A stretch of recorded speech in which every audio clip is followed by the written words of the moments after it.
Testing, 1, 2, 3. You know what, I fell in love with accounting, which I guess is finance, when I was at school, because I did O-level in accounting.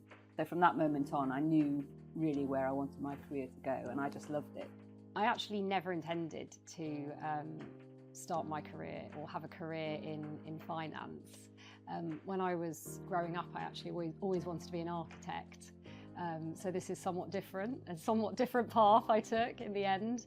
Following my history of art degree, I did a postgraduate diploma in journalism because I always wanted to get into journalism. My first job was at a financial trade magazine, and then from then on I stayed in finance till this very day. It was completely by accident. I knew I didn't want to go to university, so back then you just looked for a job in the newspaper, and it was just a junior finance assistant, and I thought, well, that was good, had a really good salary. I thought I'd give it a go, went for the job, got it, and then yeah,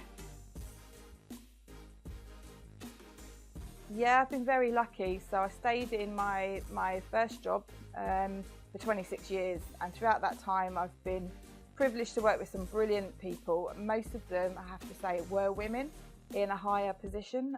So it was definitely something that I inspired to, and I appreciated their guidance. They trailblazed me even, and I think, oh, I did that for 26 years. But even then, there was plenty of women on that higher level that you were able to just look towards and be inspired by, and take their advice. I've had no one in particular that's guided me throughout my career, but I've always worked with brilliant bosses and great teams, and just ask for help when I need it and learn on the job.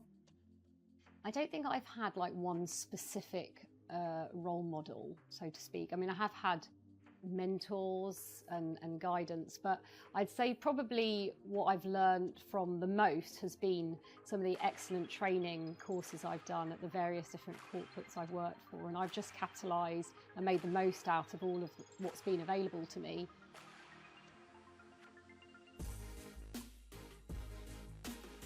In terms of what's contributed to my success in my career, I'd say always following my gut and trusting my instincts. And by that, I mean following my dreams and knowing what I want to do and going and doing it. I think as well as that, I think networking has been integral to you know, where I am now, and you know, just building a strong network of contacts. And that's enabled me to get a lot of the roles I've had in my past.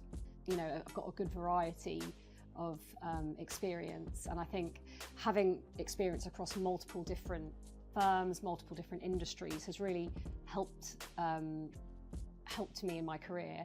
And I'd say also, probably lastly, learning from some really great people.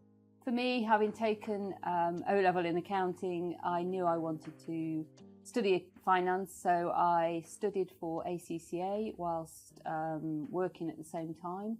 I didn't go to university. Don't feel that's the only option in route into finance. I got a job at 18 in a firm of accountants and did my exams and travelled the world. It took me to Bermuda with my finance qualification, ended up in London, and really, yeah, everything took off from there.